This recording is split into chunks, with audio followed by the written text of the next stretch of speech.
जैसे आप बता रहे हैं कि नाक बहने वाली समस्या तो बुजुर्गों की है, लेकिन ये एलर्जी की समस्या बच्चों में भी आ गई है। इसका क्या कारण देखते हैं आप कि शहरी प्रदूषण है या वही देखिए, एलर्जी जो है वो हमारे को एक विरासत में मिलती है। हम्म सो किसी ना किसी पेरेंट्स में ये हिस्ट्री रहेगी उसकी पूरे। हो सकता है कि डायरेक्ट पेरेंट्स में नहीं मिलेंगे, ग्रैंड पेरेंट्स मिलेंगी या उनके किसी कज़न में या कहीं ना कहीं हमें मिलेगी। सो जिनको एलर्जी है उनके साथ तो ये चीज़ें आएंगी ही आएंगी। हम्म अब वो थोड़ा ज़्यादा इसलिए भी होने लग गई है क्योंकि हमारा जो अभी अर्बनाइजेशन है उसके अंदर क्रॉस वेंटिलेशन के कंसेप्ट लगभग खत्म हो चुके हैं। हम्म बच्चे डे केयर जाते हैं, स्कूल्स पूरे एसी हो चुके हैं। हम्म सो कहीं ना कहीं एक तो इन्फेक्शन चलती रहती है। अभी एक बच्चे को कोल्ड ठीक हुआ, दूसरे बच्चों को शुरू हो गया। अब वो है तो वो क्लासरूम तो क्लोज ही है, तो वो बैक्टीरियल इन्फेक्शन तो हमेशा चलती रहेंगी। तो वो बच्चों के अंदर हमेशा इन्फ्लेमेशन रहेगी। तो जिसके लिए एलर्जी है उसको पहले ही इन्फ्लेमेशन अगर आप बार बार देते रहेंगे तो ट्रिगर बढ़ता चला जाएगा। हम्म सेकंड चीज pollution. Pollution itself cause lot of infection inflammation inside the body. तो हम्म उसके साथ साथ में जो एलर्जी वाले बच्चे हैं वो ज़्यादा परेशान होना शुरू हो जाते हैं। तो ये सब चीज़ें हैं कि एलर्जी। तीसरी चीज़ क्या है कि अब हमने एलर्जीज को डायग्नोस करना भी शुरू किया, हम्म जो कि अब थोड़े से हमें डायग्नोसिस भी इंक्रीज होना शुरू हो चुके हैं। सर, छींक आना लेकिन तो डिफेंस मैकेनिज्म है बॉडी का, तो इसको हमेशा लोग इसको इस सिम्टम को मिनिमाइज़ करने के लिए बहुत कोशिश करते हैं, लेकिन ये है तो जो आपके जो पॉलन्स हैं उनको बाहर करने के लिए ही तो ये नाक नहीं, आपकी जो है। हमें ये समझना बहुत ज़रूरी है कि excess of anything is bad. Hmm ठीक है ना, अति किसी भी चीज़ की बुरी है, हम्म चाहे वो कोई भी चीज़ हो।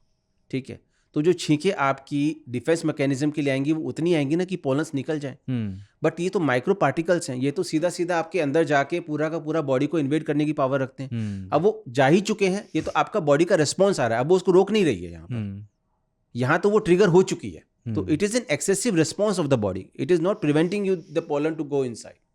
अच्छा, तो क्या अगर किसी को बहुत दिनों से एलर्जी है, वो अस्थमा की तरफ भी पेशेंट बढ़ यस, सकता है? 10% लोग जिनको छींकों की दिक्कतें रहती हैं उनको अस्थमा होने के चांसेस भी रहते हैं। हम्म अस्थमा दो टाइप का होता है। एक अस्थमा में होता है कि हमको एलर्जी की वजह से हो रहा है, एक नॉन एलर्जिक होता है। सो जो अगर मैं अपने उसमें देखूंगा तो पैटर्न वाइज अगर आप यहाँ दिल्ली एनसीआर में देखेंगे एलर्जी वाले पेशेंट बहुत सारे हैं। तो इसीलिए जब ये मौसम चेंज होते हैं तो काफ़ी लोगों को चेस्ट कंजेशन के साथ में जो प्रेजेंट करते हैं, अस्थमा के साथ प्रेजेंट करते हैं, उन लोगों में एलर्जी के सिम्टम्स भी रहते हैं। अच्छा, मैं नेज़ल स्प्रे और एंटीहिस्टामाइन्स के अलावा मैं पूछ रहा हूँ कि अगर इसको आपके पॉलिप्स में सूजन है, पॉलिप्स बढ़े हुए हैं या एलर्जी हो रखी है, क्या कौन से वो तरीके हैं जो आप दवाओं के अलावा अपना सकते हैं, जैसे भाप लेना, क्या कोई काम जल करता है ये? नीति। हुँ, जल नीति इज़ वेरी गुड थिंग जो हुँ, हम सबको सजेस्ट करते हैं। उससे क्या है कि नेज़ल क्लीनिंग होती रहती है। आजकल तो बहुत सारे नेज़ल स्प्रेज आते हैं सलाइन बेस्ड जिसको हुँ, आप यूज़ कर सकते हैं। अब जल नीति तो पूरा लर्न करना पड़ता है। बट अगर आपको नाक में पॉलिप्स हैं तो हमें पॉलिप्स को एड्रेस करना बहुत ज़्यादा ज़रूरी है। हुँ। सम टाइम दे मेरिट सर्जरी जिसके अंदर हमको रिमूव भी करना पड़ता है। लेकिन तो क्योंकि फिर बढ़ जाते हैं वो तो?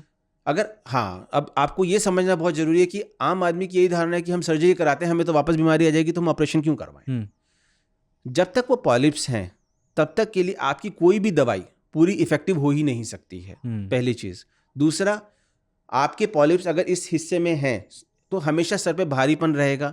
एक अच्छी नींद ना होना, क्योंकि पॉलिप्स एक स्ट्रक्चरल ऑब्नॉर्मलिटी तो है ही है। हुँ, हुँ, एक अच्छी नींद नहीं होने से आपकी जो शरीर को ऑक्सीजन डिलीवरी है वो कम हो जाएगी। हुँ, अगर वो ऑक्सीजन डिलीवरी कम हो जाएगी तो उसके अंदर आपके हार्ट और ब्रेन को तो अच्छा असर नहीं पड़ेगा। हुँ, स्लीप एपनिया लैंड अप कर सकते हैं आप उसके अंदर।